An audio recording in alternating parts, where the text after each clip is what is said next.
Hello there, and welcome to the Cypress Sawmill Museum in Patterson, Louisiana. I'm historian Jason Terrio. Much of the artifacts and the images that you see here are over 100 years old and represent a glimpse in time into Louisiana's first major industrial enterprise, the Cypress logging industry. Much of that industry took place in the Atchafalaya Basin swamp between 1870 and the late 1920s. Cypress has a rich legacy in southern Louisiana. This majestic tree is the symbol of the mysterious Atchafalaya Basin. More than a century ago, this basin swamp contained the largest and oldest cypress forest in the country. Due to its durability and superior qualities as a building material, the wood eternal attracted scores of lumber barons who came to South Louisiana in the late 19th century to harvest this immense resource.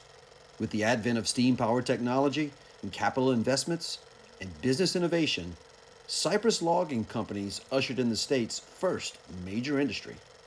But it didn't last long. Within 50 years, nearly all of the old-growth cypress in the Atchafalaya Basin had been harvested, bringing a swift end to this pioneering enterprise and forever changing the landscape of America's largest natural river swamp.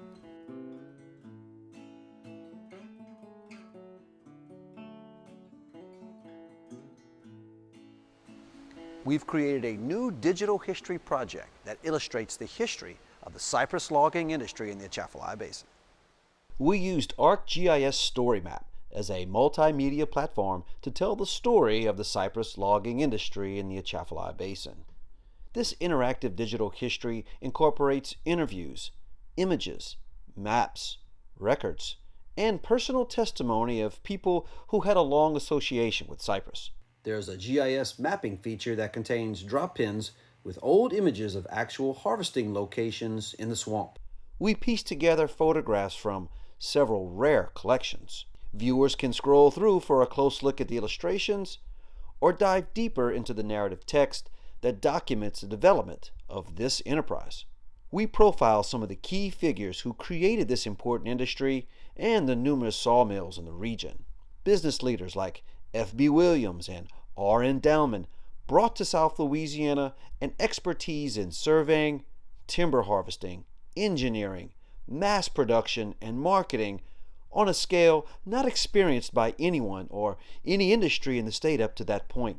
These innovators introduced steam-powered machinery, like the pull boat, that revolutionized harvesting operations. We document how the industry evolved and how it came to a swift end in the late 1920s. Perhaps the most compelling elements of this multimedia digital history project are the stories and voices from the swampers themselves. During the research for this project, we discovered a number of oral history interview cassette tapes that were taken to the late 1980s and early 1990s with some of the old swampers who were reminiscing on their days working in the cypress logging industry way back in the early 19-teens and 20s. We were able to digitize some of the audio cassette tapes, and we used that audio and integrated it in with the old 1927 silent film footage from Kemper Williams to create these video vignettes. Take a look. What other kinds of things did your father do out in the swamps? Oh, he fished hooks and line. Did he do any timber work? Oh yeah, he worked for different people cutting timber. They had those people that would have the land, and they'd pay these old timers to float the timber for them. Okay. And he worked for them. Who did he work for? Do you know anybody he worked for? Well, let's see. I guess he worked for my Uncle John Snellgrove. He had a pretty good bit of land scattered out in the basins and all. And then he'd contract from them Williams Land Company and Generette Land Company and them, and they'd float the timber for him. And they'd pay him so much a day, so much a log after they floated it. Now you say Generette Land Company and Williams Generette Land Lumber Company. Company. It was the lumber company. Yeah. Okay. So the companies themselves didn't have any operations in that area? Yeah, they had guys to oversee that. The land was, right. They had pull boats, what they call pull boats and all. They might even worked on a pull boat for the land company. What they call a pull boat, they'd run a big cable way down back in the woods, and they'd haul the big trees out to the main stream. Right. Now, it was pretty much a contract basis though, wasn't it? I guess you could say that, yeah, because they was pretty much strict on watching their land and all. You know. They didn't just go out there and tear down everybody's timber and all. Well, can you tell me about, you said that you actually went out in the swamps with your father when he did Yeah. some logging? Huh? Can you tell me about that? Well, I helped him saw and I'd help him wade the logs out to the main river, you know, out to the main little old channel of stream. Maybe the water would be about waist deep high. He'd cut them down with an old crosscut saw. Didn't have power saws. They used chopping axes and P-rolls. You see, they'd float them trees if they had enough water out of a P-roll. Right. There'd be 2 men in there, one on each side with a crosscut saw. We call them pots by twos, you know. And they kept sharp tools. And they saw all them big trees. They couldn't cut them with them little power saws they got now during them days. Right, right. It was a lot of hard work. And you said that you weighted them to Yeah, them? we call them wading them out, you know. Well, how did that work? Well, you just get overboard and wade them out on hard So bottom. you'd walk? Yeah, just drag them out. Unless you had enough water to pull them out with a little put-put boat or something, you know. One at a time, or you put them together? No, one at a time. Then when you got them out in the main river, you'd boom them up. They call it a boom. It might be 40 foot long or 50 foot long, you see. Maybe 15 foot wide or 20 foot wide. It'd stack them in there so they float. And could one man handle a large tree by himself? Well, he almost had to have help. Had to You know. have help. Yeah.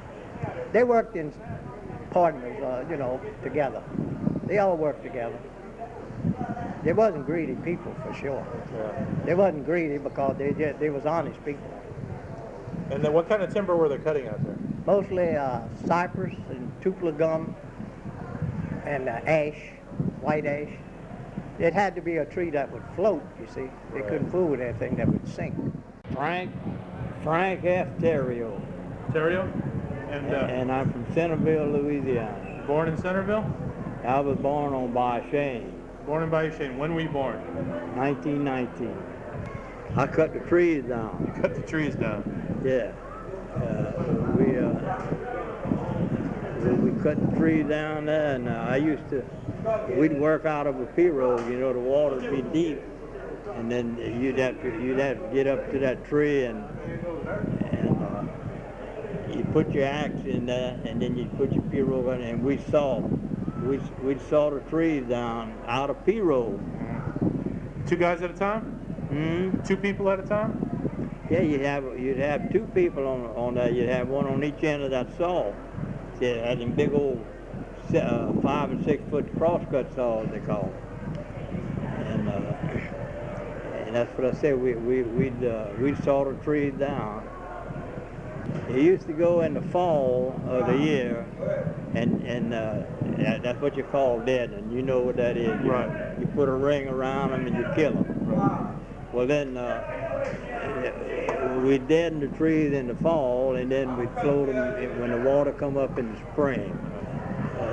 We'd get out in them woods there at the break of daylight, and we didn't come out till you could barely see to come out, and we'd be chopping with a chopping axe all day long. Well, we'd bring them out to the main bayou, and then they boom them up, you know, and make a raft out of them, and then we'd tow them down that lake and bring them to the sawmill. We'd raft them up, and then we'd bring them down that lake. And to which lake? Grand Lake. The Grand Lake, okay. You worked on a skidder. Yeah, Can you tell me about that? a skidder was nothing but just like a tractor. It's on the slide, and you anchor it off back like that, and all your stuff you're pulling, like your right-of-ways, you had to pull them with the skidder. You have your cable runs out there. You got your main cable, but you have what you call your messenger line. You have a snatch block out there, but you always put your block. You got a tree, what you call a spar tree. You put your snatch block up there, fast it up in the tree, up pretty high, about 12 feet from the ground anyway. And the reason you do that, because you got the skidder back behind there, and you're pulling them logs, and you're dropping them there because you pile them up. You just keep piling them up there. If you don't, you won't have nowhere to put your logs, you see?